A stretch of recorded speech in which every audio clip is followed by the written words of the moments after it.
बीवी का गुलाम का ताना ससुर देता है या सास देती है? सर पता नहीं सर, आप जिस तरह डायरेक्शन में जा रहे हैं मैं किसको वोट दूं। एकदम से कोई और आ जाए और सब कुछ ग्रैब एकदम से कोई आया नहीं, लाई भी यही है। चले हाँ ओके हाँ। आपके पास पहले क्या था? बाप था। बाप था पूरा एंजॉय किया आपने। उसके बाद शौहर था, पूरा एंजॉय किया आपने, ठीक है। अब एक बेटा है और उस बेटे के ऊपर आपसे ज्यादा किसी का हक है। ये आप जो खींचने की कोशिश कर रही हो ना, ये आप हक तलफी कर रही हो। अगर आप नरमी से ज्यादा नरम होंगे तो फिर आपको फिर एक लेबल लग जाएगा, जोरू का गुलाम, बीवी का गुलाम। मुझे आप बताइए घर के अंदर बिल्कुल ईमानदारी के साथ कि बीवी का गुलाम का ताना ससुर देता है या सास देती है? सर पता नहीं सर, आप जिस तरह डायरेक्शन में जा रहे हैं मैं किसको वोट दूं। सास देती है। सास देती है, औरत ही है ना, औरत ही है कि उस तो बेटे को बेटा भी तो शेयर हो रहा होता है। आप ये भी तो देखें, सारी जिंदगी उसकी जिंदगी घूमी है बेटे के गिर्द।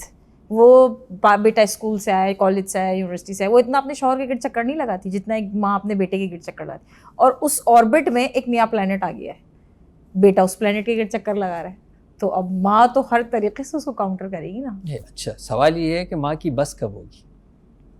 तो बेटे को चाहिए ना अदल करे। सुन है ना, माँ की बस कब होगी? मतलब बल्कि बस भी नहीं कहना चाहिए, ये कब्जा ग्रुप कब खत्म होगा, तो ये रिश्तों की हविस कब खत्म होगी। मैं और भी इससे ज्यादा सख्त अल्फाज इस्तेमाल कर सकता हूँ अगर आप माँ नहीं कहते और सिर्फ औरत कहते। इस औरत को बाप मिला था? मिला था, मिला था, बिल्कुल मिला। आप यकीन माने उस बाप ने अपनी बीवी से ज्यादा इसको अहमियत दी थी। बिल्कुल दी थी या नहीं दी थी? बिल्कुल दी थी। सही है। ये मेरे घर के अंदर खुद ये एक्सपीरियंस है कि उनको ये पता है कि ये जो बेटी के पीछे जितना ही दीवाना है, ये सबसे बड़ी प्रायोरिटी इसकी बेटी है। ऐसे मेरी बेटी पाली ना, यानी उस बेटी को क्या मिला? पूरा ऑल ओवर 100% डब्बा मिला था ना, बाप मिला था ना। उसके बाद वो अपने घर गई है, ऐसा ही है ना। उसके बाद अपने घर गई है जहां पे अब उसको शौहर मिला है, ऐसा ही है, जहां पे उसको शौहर मिला है। माँ को असल में कोई ये समझा नहीं पा रहा कि हुकूक के अंदर शादी के बाद बीवी माँ से ऊपर है ना, ये कोई समझा नहीं पा रहा उस माँ को। एहतराम में माँ हमेशा ऊपर रहेगी, हुकूक में शादी के बाद बीवी माँ से ऊपर है। तो अगर वो ये काम नहीं कर रहा तो वो उसकी जिंदगी खराब कर रही है उसकी माँ, जो नाफरमानी पे देख के जा रही है। देखे, किसी का हक दूसरे का फर्ज है, बिल्कुल आपका हक मेरा फर्ज है। उसको ये कौन समझाएगा कि अब आपके पास पहले क्या था? बाप था, पूरा एंजॉय किया आपने। उसके बाद शौहर था, पूरा एंजॉय किया आपने, ठीक है। अब एक बेटा है और उस बेटे के ऊपर आपसे ज्यादा किसी का हक है। ये आप जो खींचने की कोशिश कर रही हो ना, ये आप हक तलफी कर रही हो। 30 इयर्स उसने अपने बेटे को दिए सर, 30 इयर्स, 30 साल की उसकी एक पैटर्नाइज जिंदगी चली जा रही है। एकदम से कोई और आ जाए और सब कुछ ग्रैब एकदम से कोई आया नहीं, लाई भी यही है। चले हाँ ओके हाँ। एक तो एकदम से आया नहीं है, लाई भी यही है, ऐसे ही है ना। खुशी लाई है और बहुत खुशी लाई है, और क्या क्या कह के लाई है, उसकी वजह से अब क्या क्या वो उल्टा इसका कर रही है। सवाल ये है कि वो आपसे जो आई है, अब यहाँ मैं एग्री करता हूँ आपकी उस बात के ऊपर कि वो अपना घर छोड़ के आई है, ठीक है। वो अपना बाप छोड़ के आई है।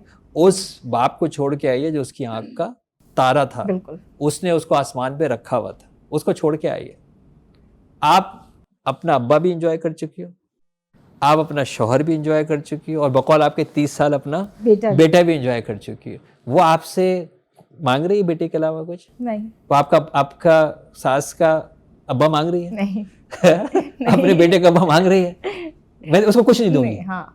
तो कुछ नहीं दूंगी उसको, ऐसे ही है ना। बिल्कुल। तो ये वो है जिसको अपनी दुनिया और आखिरत की फिक्र करनी चाहिए। ये वो औरत है जो हक तलफी कर रही है, तो इसका ये 100% हक तलफी कर रही है। तो इसका मतलब हुआ ना सर कि लाइक जो बंदे दा पुत्र है उसमें ये क्वालिटीज होनी चाहिए ना, कि वो अपने रिश्तों को निभाना या अपने रिश्तों को कंडक्ट करना। ऐसा ही है, 100% ऐसा ही है कि अगर उसके अंदर ये लीडरशिप क्वालिटी नहीं है कि वो जानता हो कि हक क्या है, और वो ये जानता हो कि हक को मुझे कायम कैसे रहना है और हक को मैंने कम्युनिकेट कैसे करना है, यानी माँ के एहतराम के अंदर जरा सा कुछ नहीं फर्क आएगा, लेकिन मैं माँ की कोई गलत बात भी अपने घर के अंदर नहीं करूंगा, क्योंकि मेरी हक तलफी मेरे ऊपर आएगी। मैं अगर अपने बीवी बच्चों की हक तलफी करूंगा किसी भी ऐसी नाजायज बात के ऊपर जो माँ बाप कह रहे होंगे, ये जायज नहीं होगा। तो यही वो जो है आपका बेटा, अगर उसके अंदर ये इंतजामी सलाहियत नहीं है कि वो हक के ऊपर समझे, और इतना कमजोर टियाऊं अगर आपको शौहर मिल गया है जो आगे कह रहे देखो जी अम्मा ने कह दिया अब मैं क्या करूं, तो उसका घर क्या होगा, उसके बच्चे उसके ऊपर एकदम रूल करेंगे और वो घर के अंदर बेबसी की तस्वीर बना बैठा हुआ होगा, क्योंकि वो हर गलत बात को एक्सेप्ट करने के लिए तैयार है।